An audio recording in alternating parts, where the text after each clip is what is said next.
Yeah, a lot of what we see from our government officials is apparently scripted. They read a nice teleprompter, but yeah, the fire is now out. There's millions of people in America that heard that and said, "Oh, it's over. Everything's great. I'll go down and get a job at this new factory being built." Okay, we will be back in 3 minutes here on, or 6 minutes here on The Real News with Farron and Brian. We are back on The Real News Radio with Farron and Brian. We are joined today with Doyel Shamley. It's an honor to have you join us today on The Real News. How are you doing today, sir? Real good. How about you? Doing great. And as we remember the life and death of Bill Cooper to begin today, I just wanted to tell you I have always regarded Mr. Cooper as a great messenger of the truth. And to begin, I'd just like for you to tell our listeners a little bit about yourself and tell us what it was like working with Mr. Bill Cooper and what you've been doing since his death in 2001. Well, again, my name's Doyel Shamley of Hour of the Time. That is really Bill's, I guess you would say, hallmark creation. He became famous with his book, Behold a Pale Horse, which is still, to this day, in the top 10 what you call the underground book category, and that even is on the major places like Amazon. What it was a work of writing, as Bill had worked throughout his career in the military, and then when he left the military after Vietnam, he was a highly decorated combat veteran, and he was in the intelligence arm of the Navy as well, Air Force first, then he joined the Navy. He saw and read several documents and went and did several briefings that showed him there was a large problem out there coming from behind the scenes within our own country. So he wrote his book, Behold a Pale Horse, and started the show, and which our website and broadcast has been named after since 1993, Hour of the Time. Now, we began sharing, Bill and I, that is, began sharing research in the mid-90s, 95, 96, back and forth.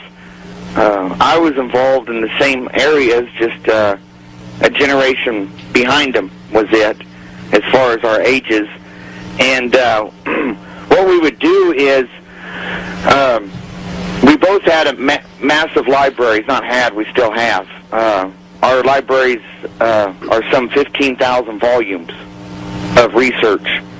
And we would share research back and forth. I was still in the Army, and I was holding classes nightly in the barracks as a platoon sergeant on the New World Order, the Federal Reserve, etc., to the troops. Now, of course, that went over about like a lead balloon. And when Clinton got into office, there was a cleansing out in the military of any of us that were strongly pro-American at the time, or veterans / very pro-American sovereignty and the Republic and Constitution, through the cutbacks. They targeted the veterans intentionally in the cutbacks, which I was one also. They targeted any of us who spoke out. Michael New was not the first person to do what he did. He just was the one who became famous. There were thousands of us who did the same thing. And they began targeting us during the cutbacks. Well, at that time, I could see that even though I was being groomed for a command sergeant major position and whatnot, that everything was going nowhere in that career. And like I used to joke about, the Army, I joined one Army and enlisted in another, is what had happened. So I left, and being single and no dependents or anything at the time, and once you're a veteran, you can break contract as well, as far as your enlistment terms. So I just, after the final go-around, which was out in a live fire field exercise in Northern California, being surrounded, me and many of my best soldiers that I had with me as squad leaders, assistant platoon sergeants, fellow platoon sergeants, whatnot, we were literally surrounded all of a sudden by this whole group of field grade officers, which is major or above, and they started hassling us. We're going to court-martial you for sedition. It was bizarre. And they made stupid comments. This shows you the mentality in the upper commands. Like, well, we bet you guys all got rebel flags hanging in your garages. You know, just ignorant crap like that. So I notified my commander on a Saturday, turned in everything on Sunday, and moved in here by Wednesday with Bill. And the studios were out of the home. The home was hardly a home, except for your bedroom. It was more of a work center. The living room, everything, and a large office, very large offices added on to the home, and a studio, etc. And we broadcast out of there nightly. And then in 2001, well, it started in 98 when he had got an attempted service, mind you. Now, we were there having a barbecue, which was something we did quite commonly in the backyard, and we could look down the hill at the only road approaching, and it was FBI so-called special agent Steve Fillerup coming up the hill. We had had run-ins with him already. He was on what is still nowadays around the militia task force, they call it, and we waved him, and he stopped down there, and we had to yell back and forth. And he said he just had an envelope to hand us, and we want to talk about things and blah, blah, blah. We ran him off the property, and the next day the U.S. Federal Marshal showed up. They realized, because one of our specialties, besides the mystery schools doctrines, is federal jurisdiction, or lack thereof. We notified them they had no jurisdiction on the property. They even admitted it and stepped back out clear past the center line of the public road. So all you people who think that that stuff is untrue, it does work. And we were actually never served. But they had these trumped up, the typical IRS tax evasion charges. And that went on and on. Bill had to basically isolate himself completely. I lived there with him, etc. The last maybe 9 months of his life, I moved just below and down the ways we could see each other from our yards, and still did the programming and the mail, groceries, meals, everything with him. I just slept in my own house was the only difference. And on November 6th, he was essentially assassinated.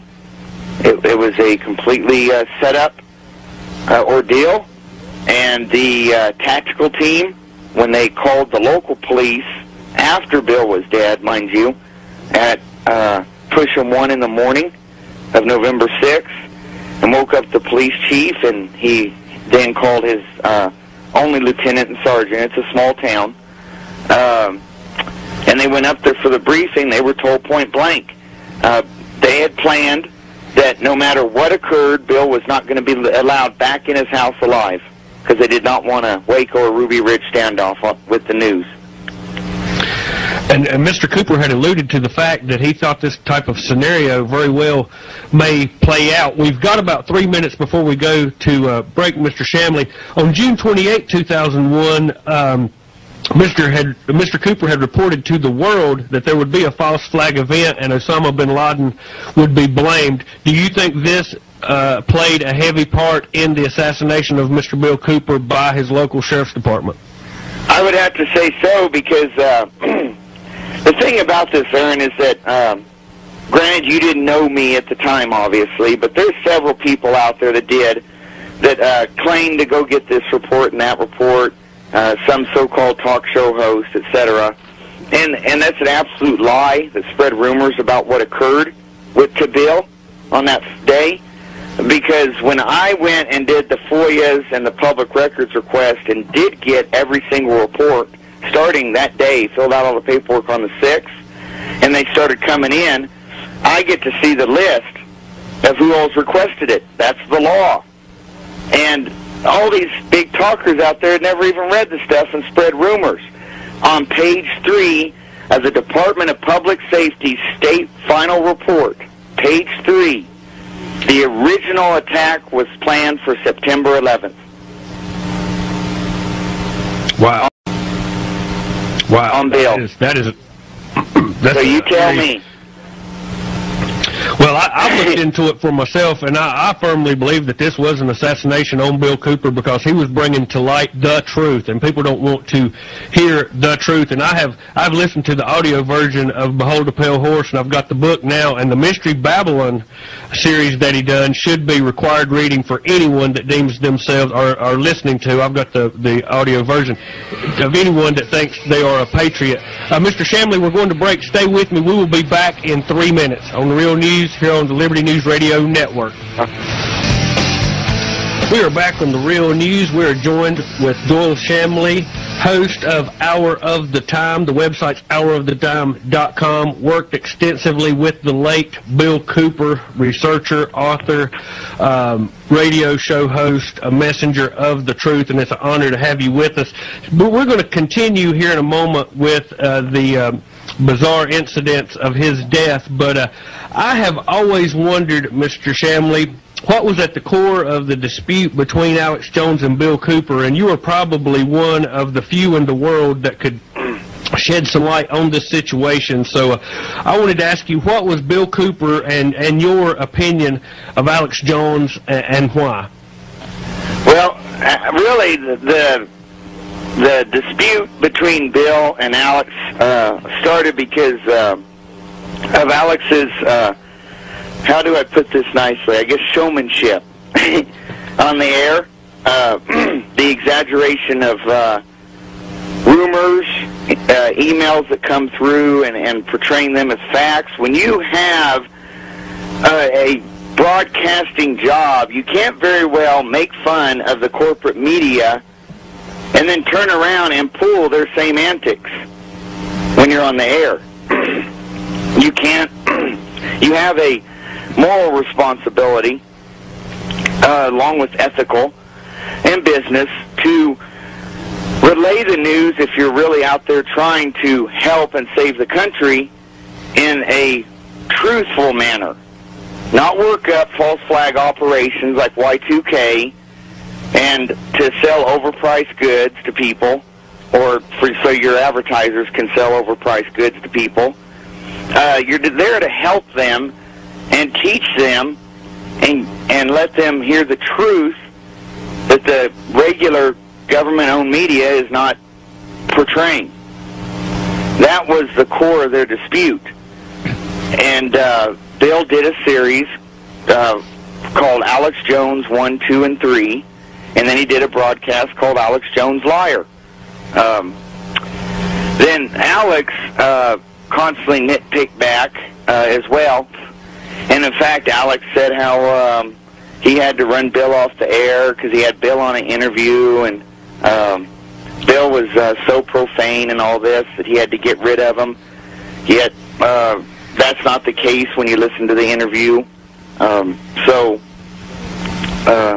it was an odd battle. It was really someone out there, Bill, who had been around for a long time, researched, knew the facts, exposed the facts as they were, taking on someone who liked to glamorize every quick rumor that came through the so-called Patriot channels. And I have been involved in this since the 80s, Farron, myself, early 80s. And the Patriot now, most of them should spell their Patriot with P-A-Y, okay, nowadays. And that's how the dispute started. Someone wanting to make a name for themselves and get big and boast and yell and blah, blah, blah on the air, and someone who wanted to stick to the hard line, we need to expose the truth through research. Well, and I would suggest anybody that wants to hear those very broadcasts are on our MP3 page. Just go to houroftetime.com and go to the Hot Shop and listen to it right from the proverbial horse's mouth. Because I'm really not into the whole thing, Farron, where people are constantly, I'll get, no exaggeration, dozens and dozens of emails and letters and phone calls daily. Well, what would Bill think about this guy that just showed up? And blah. You know, that's not a healthy thing to get into. I'm not Diane Warwick. I don't talk to the dead or own Psychic Friends Network or anything. I knew the man intimately as far as a friend and a co-researcher and lived with him, but I'm not here to second-guess what he said, and he said what he said on the broadcast and stood by it. And people need to go to the source, just like we always have stressed with Bill and to this day on Hour of the Time. Go to the source material. Do your research. It's that simple. Yeah, I looked at that information, and I found it very interesting, given the fact of how big some other broadcasters are at this time and point right now. But I wanted to go back a little bit into the death of Mr. Bill Cooper. We know he was shot 5 times at his front door, and if you could maybe tell our listeners a little bit of what took place that evening by the Apache County Sheriff's Department, how they had posed as teenagers and had attempted to lure him out, because this kind of information people need to be aware of, that we had a gentleman here in America telling the truth, and then this kind of fate was dealt to him by our government. Yes, and Farron, you get the benefit or whatever of this is the last time I'm going to tell this story because I'm sick of reliving it. And I don't blame you for that. So I don't blame you for that. You get to boast that, I guess. I made that decision contemplating the interview this morning with you. Not that whether I was going to be on or not, but just thinking about it. What occurred was after the September 11th did not work out logistically and intelligence-wise for them. See, we went on the air live non-stop for 10 hours straight when 9/11 happened. And all of that live coverage, which is critical listening, ladies and gentlemen, because things that we had multiple satellite links into the studio, etc., that day of 9/11, that very morning, we always had it. There are tons of live audio feeds that we cut in and cut back to and do commentary on, have live people on the ground reporting to us that are not talked about nowadays. Well, see, because we were in and out and had researchers run in and out and we were on the air live, their 9/11 ambush was stopped because we were live on the air. It wouldn't have gone down very well. So they had to trap them. And what they did was, on the evening there, the November 5th and 6th. Now remember, it happened like right shy of midnight, so a lot of dates have been blurred by so-called reporters out there. And we are the only source for the real facts, the only people with all the reports, and we've always told the story, so thank you, Farron, for letting us do that again. Like Tex Mars told blatant lies in his Codex book about what occurred to Bill. Bill did not get shot running a stoplight in town. What happened was we had had lunch together, and I had actually just went down to get new tires for his car and pay for him and have him mounted, and went and got groceries, and we did orders and lined out the broadcast. It was to be Quaviette, which it was, and I went back to a side job I had, and then was going to come back up the next day, pretty much the normal routine. At approximately 5:30 to 6 o'clock p.m., the tactical team got together at a little reconnoiter point by the rodeo grounds, which is where they have a building. And they just decided that, oh, we got an opportune time, we're going to do it today. They had already planned this out. When they came and put me under arrest that morning, the next morning, and took me to the so-called command center with helicopters, federal agents all over. I saw with my own eyes the thermal imaging photographs, the satellite photographs, the FLIR photographs. They had used the UPS, which this is a national program, by the way, ladies and gentlemen, announced openly by Department of Homeland Security a long time ago, that UPS drivers are used frequently as spies for the government. The UPS driver, who had been coming around a lot for deliveries, would ask things like, oh, can I use your bathroom or get a drink of water, and get sketches of the house. Mr. Shamley, hold that thought 1 second. I hate it. We're coming up on a break. Hold that thought. We'll be back in 3 minutes. Thank you so much, sir. We are back on the Real News Radio with Farron and Brian. Again, we are joined with Doyel Shamley, Hour of the His website's thehouroftheTime.com. And Mr. Shamley, sorry about that break interrupting you. You were at the point where you were talking about UPS drivers, so I'll just let you continue from where you were at, sir. Sure. And what had promulgated this whole so-called investigation, Farron, was a local doctor, Dr. Scott Hamlin, who's a lying piece of crap, always has been. He and his family supposedly went up there for a ice cream treat and park and watch the sunset several months earlier. On private property, of course, they were parked. But Bill ran them off from the house and the property up there.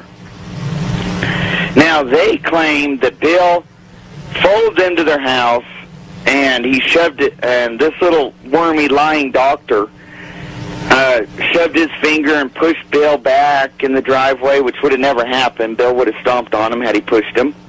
And that Bill had a gun and all this stuff, right? And the wife and children ran in the house for fear of their lives, but because he parked right in their driveway, they had a full description of the gun and the vehicle and the license plate. Well, he goes down and files a local police report. And the investigators and the police force here in Eager and the chief, Scott Garms, couldn't find any evidence. They ran the plate that they just got to look point blank from the front window to the bumper. They claimed they had all the perfect view. It was not his plate. They gave the wrong description of his truck. He only owned one truck. He only drove one truck. It's the only thing he did drive. The car, the new tires I mentioned earlier that occurred that day, running in and out, the preface, you know, that it was just a normal day to start with, was the car he was getting up and running. So that was so much baloney, and they knew Bill and how Bill was. They really didn't buy that the little doctor pushed him around and did all this either, and that there wasn't just a right-out fist fight and you're done type thing in the driveway. So it was dropped. Well, this little worm, he was upset.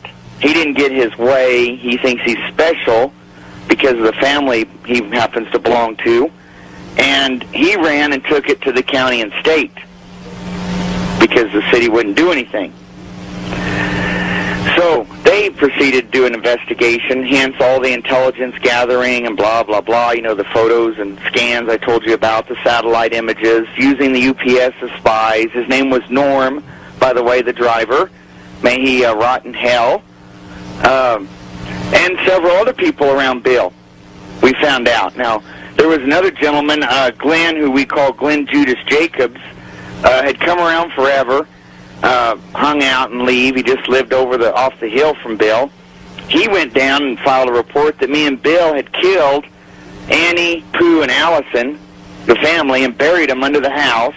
We had the place landmined and booby-trapped, and we had AK-47s by the front door. See, the typical BS reports that time and time again are proven to be lies. You see the trend going here, the AK-47s, blah, blah, blah. So all the gears and paperwork looks good to justify what they're going to do, they think. So that night, they get in there, and they have that emergency quick tactical team meeting, say we're going to do it tonight. The 5th, 6th, you know, like I say, because it was so late, people get that little time difference confused. They decided to use a plain-marked Chevy pickup, the tactical teams did, like anybody might drive around this. We're in the mountain country, 7,500 feet, in the forest, elk, all that. Everybody owns a truck. Drove up and down to the end of the cul-de-sac from Bill, a dirt cul-de-sac. He lived on top of a hill. He was the only home on there. And they had, in fact, 2 people in the cab, one laying in the floorboards. It's all in the reports. And then in the back of the truck, they had more agents laying underneath the tarp.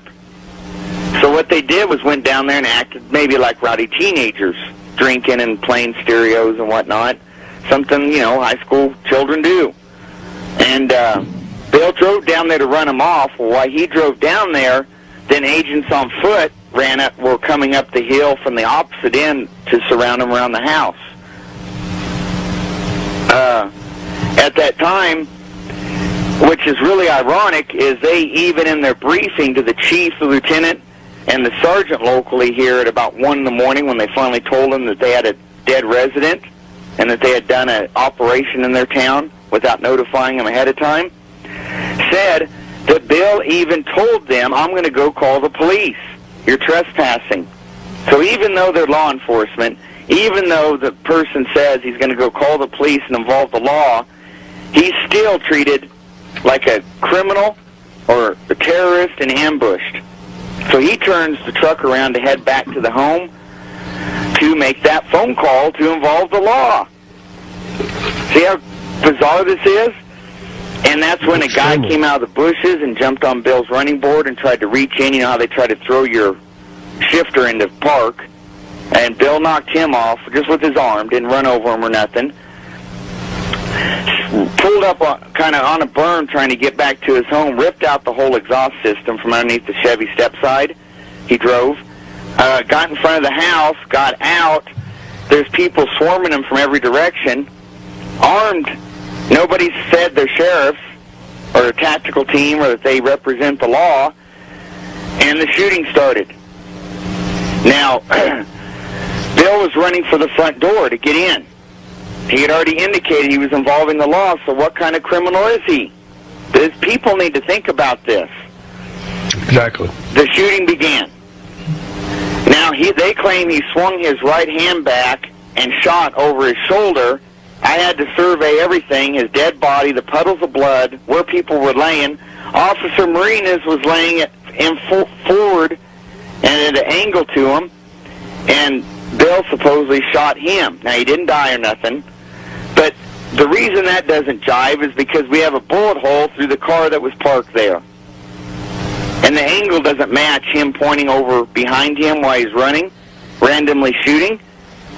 We're talking about a 60-degree difference, so I guess he had one of those magic bullets. And, but who Marinas did line up with was Deputy Goldsmith. Now, Deputy Goldsmith is who shot Bill multiple times. Those two were an exact line. Bill, we had an official forensics specialist on the air live, unrehearsed, so nothing would be pre-done. Analyze the autopsy reports, which we got from the Tucson lab of Arizona that did the autopsy. Whenever there's a shooting like this, there's always an autopsy automatically done. They indicated there was gross amounts of stippling. Now, stippling only occurs when you fire a gun 6 inches or less distance because it's the unused powder that's still burning that comes out of the end of the barrel behind the projectile and hits the skin and leaves little burn marks. He had those marks on his temple and artery areas by his shoulders and head after he had sustained wounds that would have made him completely inoperable. He could not have fought back. He would have basically been laying there gurgling in blood at the most. And someone walked up that close a range and shot him more times. So close that it left burn marks. Stippling, it's called. The forensics expert also indicated that based on the angles and the order of fire and the wounds, because, you know, every wound can be sequenced, even in a dead body, due to the damage and the age of the blood and the tissue and the trauma. You can even get an order that the rounds hit the body. There were shots from above, which indicates someone was even up on his front porch shooting downward at him, because the angle would have been impossible to acquire.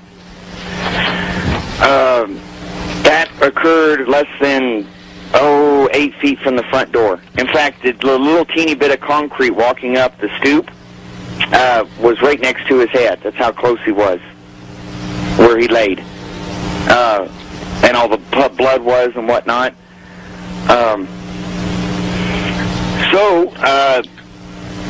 They finally, after all this is done, and let me tell you again how pre-planned it was. They had, in advance, already notified the local ambulance service not to run sirens or lights through town if they got a call that evening because they didn't want to disrupt the community. Wow. Okay, so Shamley, all this occurred. Now, Bill made this occurred. Now, Bill made the indication, I'm going to involve the law. He was following, don't you think, law-abiding citizen protocol? If you just don't know somebody and there's some pickup full of rowdy people? Yes, sir. Hang on for me, Mr. Shamley. We're going to break. We'll be back in 3 minutes. And we're back on The Real News. Theron and Brian, Liberty News Radio Network. We're joined with Doyel Shamley, houroftheTime.com. And we've got just a few minutes left, Mr. Shamley. And for one, I want to thank you for going through that with us. I hated to ask you that question, but we've got so many listeners that were unaware of the life and the death of Mr. Cooper. So if there's anything else you want to add to his death, feel free. And before we go, I wanted to ask you, what was your opinion as people waking up by the masses, and just your advice for the people out here listening? What do we need to do to make some real changes for the better for our country before it's too late, sir? Well, certainly. Thank you, Farron. Well, first off, you know, there's some thanks due to many people around me. We've had the intelligence service and whatnot for years. But there's a ton of people, Farron. Everybody always thinks Doyel, Doyel, Doyel. Well, I don't do websites and all that all by myself. There's an immense amount of people that help with the assassinated.com, all our broadcasting, which is on 24 hours a day streaming. Replays of different shows, request shows that I've done, special series, research articles. Rob in Canada, the co-host and webmaster, and all your Jerrys and Toms and Paul and Anns and Scotts and Adams out there. The huge thanks to all of them, Herbal Eve, etc. And all the people that help keep this operation going, because we're a listener-supported operation. We refuse to take advertising. We're not going to be at the beck and the call of some advertiser for money to fund this. Never have been. Now, I do not think there is a mass awakening, Farron, and I know that goes contrary to popular belief.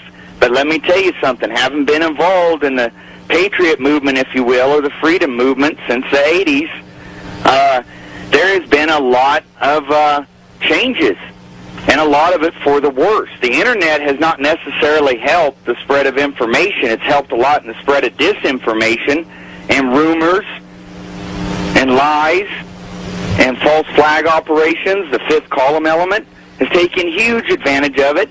And sheeple are so damn ignorant that they take every email they get of a UN camp around the corner and they just forward it on to hundreds of people, or black helicopters everywhere, guillotines on train cars everywhere, and just run with it without ever doing any research. And they've actually hurt the credibility of the Americanism movement. We've had the intelligence service and whatnot for years.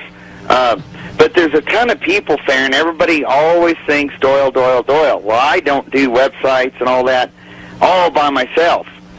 There's an immense amount of people that help with the assassinated.com, all our broadcasting, which is on 24 hours a day streaming, replays of different shows, request shows that I've done, special series, research articles. Rob in Canada, the co-host and webmaster, and all your Jerrys and Toms and Paul and Anns and Scotts and Adams out there. The huge thanks to all of them, Herbal Eve, etc. And all the people that help keep this operation going, because we're a listener-supported operation. We refuse to take advertising. We're not going to be at the beck and the call of some advertiser for money to fund this. Never have been. Now, I do not think there is a mass awakening, Farron, and I know that goes contrary to popular belief. But let me tell you something. Having been involved in the patriot movement, if you will, or the freedom movement since the 80s, there has been a lot of changes, and a lot of it for the worse. The Internet has not necessarily helped the spread of information. It's helped a lot in the spread of disinformation and rumors and lies and false flag operations. The fifth column element has taken huge advantage of it, and sheeple are so damn ignorant that they take every email they get of a UN camp around the corner, and they just forward it on to hundreds of people, or black helicopters everywhere, guillotines on train cars everywhere, and just run with it without ever doing any research. And they've actually hurt the credibility of the Americanism movement to a great extent. I also find that, yes, we are getting a lot more younger people involved than in the older days, but a lot of them expect that freebie handout. They've got that sense of entitlement because of the public fool system, and everything should be a free download, never mind that you spent 25 years researching and producing a book and video. They should be allowed to pirate it, and you should not be able to pay back even your basic production cost. So it's socialism at work. Now, what can we do? Wake up, ladies and gentlemen. Get your research in hand. Listen to proper broadcasters. Don't believe anything they say. Don't believe what I say. Go verify it. Me and Bill have preached that since day one. Go verify everything. You need to be ready because there are some bad times coming, Farron. People need to have seed, solar, ammo, medical skills. That's why we hold our annual HOT conferences. Details of that are on our website. Now, we're booked full. We were booked full months ago for our September conference. But if there's a large enough group of interest, we will do on-site week-long conferences in your neck of the woods, for instance, right in your backyard, per se. We'd love to. We'd love to have that, Mr. Shamley. We teach the skills that people need to know. This year's emphasis is urban training, and that's all I'll go into on the air. Everything else is on the website. It's your show. I don't want to take away from you, Farron.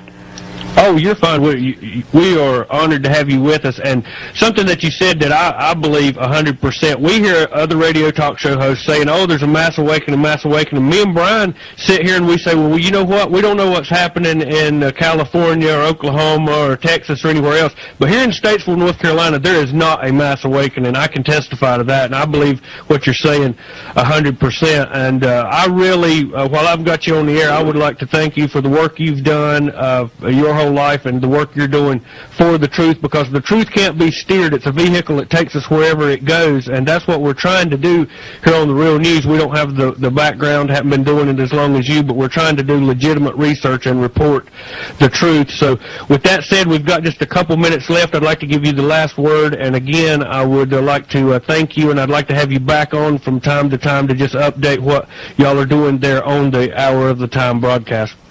Well, thank you again, Farron. I've been a guest on a lot of broadcasts, let me tell you, and done a lot of hosting myself on our radio network, and you've been an excellent host. Thank you. I get hosts that I just pull my hair out through the whole interview, and this has been a nice, enjoyable interview. Ladies and gentlemen, you need to look for the truth, and like he says, the vehicle that takes you where it's going to go. On an interview, the last one, by the way, that very question was asked to me about the mass awakening maybe a month and a half, 2 months back, and that was the last time I was ever asked back on. They couldn't handle the truth. They wanted this rosy picture that they were out there waking everybody up and educating everybody, and all they did was mumble and gripe and complain. You know what? I'm sick of hearing it. I don't want to hear anymore that I don't have money to buy seeds. I don't have money to do this. I don't have time to do that. That's all bullshit. I do it. Bill did it. Hundreds of us around us do it at the Hour of the Time. Farron's doing it. Quit making excuses. Look yourself in the mirror. Accept the fact, ladies and gentlemen, that you were a sheep all most of your life, but it's time to wake up and correct that. Change yourself. Now, well, thank you so much. Again, thank you so much for joining us again, Mr. Sham. We'd like to have you back on from time to time. We've got a couple things we've got to do. We've got about 4 minutes left. So, again, I want to thank you for joining us on the Real News today. Sure. Thank you, Farron. You have a good day, sir. You too. Okay, next week on the Real News, we have Bob Chapman, international forecaster. I believe the website, Brian, is theinternationalforecaster.com. Yes, the international forecaster. We are going to be going to Washington, D.C. this weekend, hopefully getting some interviews with Virginia Fox. We've tried to line up some other events, not certain if they will come through, but hopefully next week we will have some more information to report. And any news you'd like to cover, Brian? We've got just a few minutes left before we go off the air. And go ahead. In 1933, the American press was proud that Hitler adopted its propaganda methods. Nothing has changed. This is from Washington's blog. In 1933, the American advertising industry proudly and publicly boasted that Hitler was copying their American propaganda techniques. After Hitler and Goebbels gave a bad name to propaganda, Freud's nephew, psychologist Edward L. Bernays, simply rebranded propaganda as public relations and professional journalism. Edward L. Bernays, the so-called father of public relations, wrote about the invisible government, which is the true ruling power of our country. He was referring to journalism, the media. That was almost 80 years ago, not long after corporate journalism was invented. It's a history few journalists even talk about or know about, which began with the arrival of corporate advertising. And later down the article here he states, in 1983 the principal global media was owned by 50 corporations. In 2002 it had fallen to 9, and today it's probably about 5. Rupert Murdoch has predicted that soon there will only be 3 global media giants. And yeah, we reported some time back how few it had fell to, and I believe it was 5. All of your corporate-owned media, 5 corporations, MSNBC, that's Microsoft NBC, General Electric owns a lot of it, Disney owns a lot of it. That's why when you turn the stations, you get the same news from each one. Well, we've got a couple minutes left. We're going to be putting together a series, Is Our Constitution in Suspension? It's probably going to be around the 1st of September before we get into this. We've lined up some guests. I know everyone's going, what are you talking about, the Constitution suspension? There's a lot of evidence out there that I think will shock everyone. We've got some audio tapes of some senators admitting to this. A lot of evidence is going to be coming out. I think everyone will find this interesting. We're going to do 1 hour of the 2 hours each week on this for however long it takes. Then we're going to try to consolidate the interviews down to a DVD that we can give away. So I urge everyone that's interested in this to look into the War Powers Act, March 9th, 1933, and some of the legislation that was passed by FDR. It explains a lot of things. I always urge everyone, to take all the dots and connect them, however, whatever works. And this explains a lot of the dots. Yeah, this is totally unreported, and it is a series of miracles that we will explain how this information came to us through some gentlemen right here in Iredell County, Catawba County, and we're going to be passing out that information. I think everyone will find this very interesting, hopefully, and we will have more on that each week, and next week we will report what transpired while the Real News crew was in Washington, D.C. Until next week, this is Farron, Brian, Ty, and Jim from the Real News crew saying, God help us all.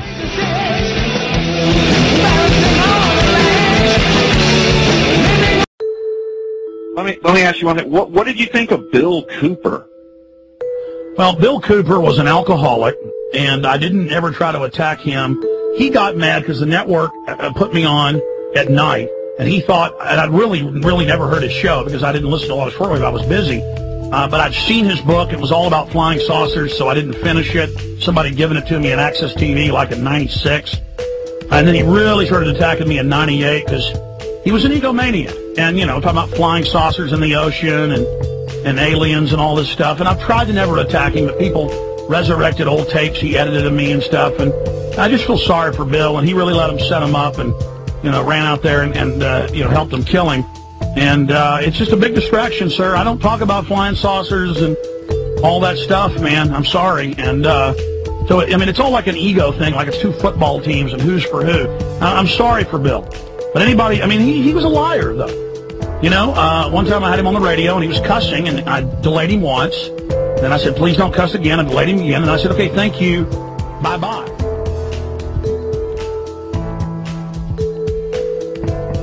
Absolutely. It's as simple as the nose in your face. So all you little traitors marching around out there think you're gonna be some big whiz in this new world order.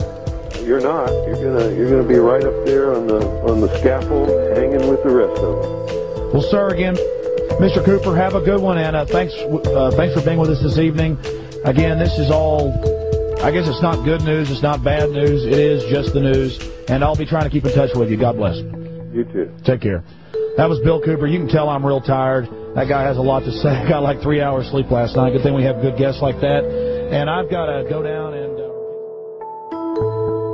and then he went around saying he never cussed. The guy cussed on air. He cussed at everybody. He was yelling at the board op going, "You effing little idiot. You know, I told you to call this number to effing have me on." And then he says that he didn't, you know, he was a pathetic drunk.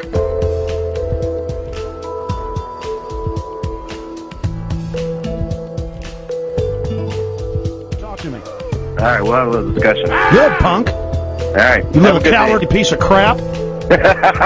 Hey, coward, I'm going to be in New York. You hear me, punk? Hey, Alex. Alex, it's all right, man. You can calm down, dude. No, it's fuck okay. you. Fuck you. No, this okay, is the real radio show, punk. And I don't like attacking people, but if you really want to know, that's it. Is that your answer? You like that answer? Anything else, sir? I believe you. I mean, I know you're putting out a lot of truth out there, and I'll tell you the best. Look, man, some dead drunk.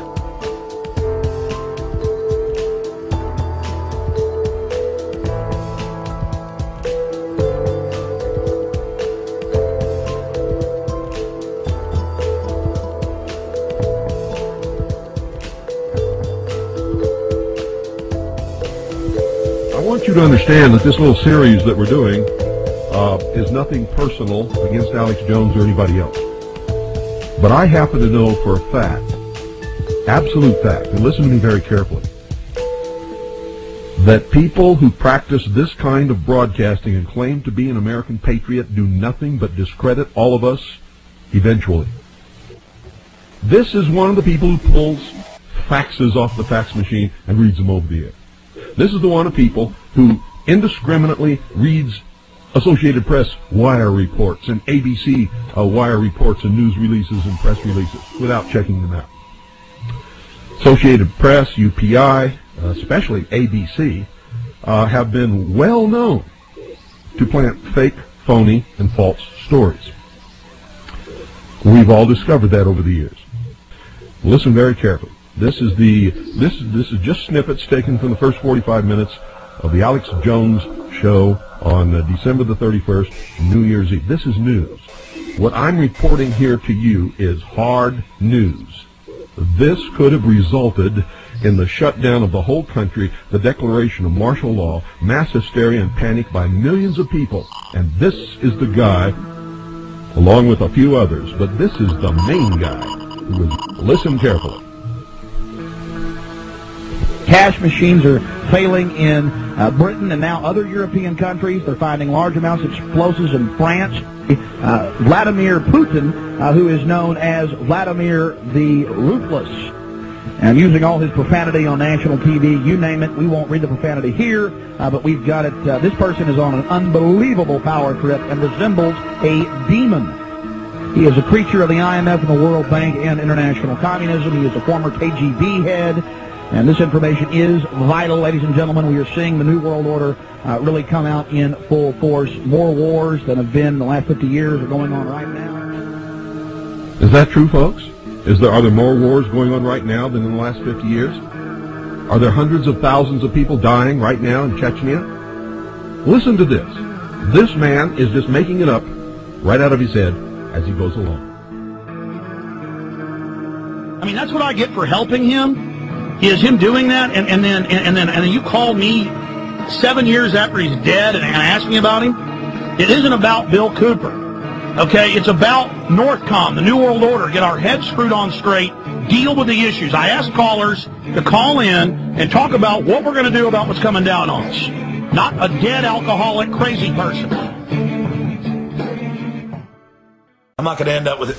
I'm not going to end up tied down on a pentagram with Henry Kissinger's fat belly hanging over me while he's naked with a big dagger, am I? Governor Bush running around in a pink tutu, foaming at the mouth with a purple wig on, am I? No. Do you think that Alex's temperament is such that he'll be able to maintain the stealth needed to undertake his operation? Well, I think Alex is not only a great activist and a great broadcaster, but he's also a great actor. So as long as he's able to think of what he's doing as acting, like if he has to infiltrate as a, guy carrying a golf bag and be very... And you're definitely not dangerous. You're not going to do anything stupid.